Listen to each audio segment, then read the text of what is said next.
Good morning at isang mapagpalang araw sa ating lahat mga kapatid.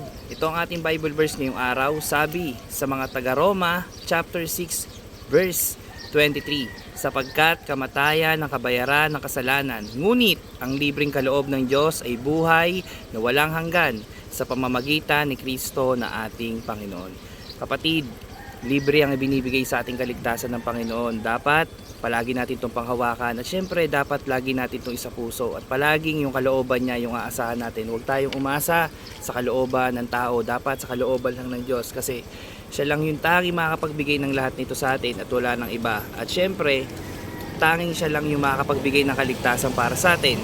Kaligtasan na walang kapantay, kagalakan na walang kapantay, kasiyahan na walang kapantay, kapayapaan na walang kapantay.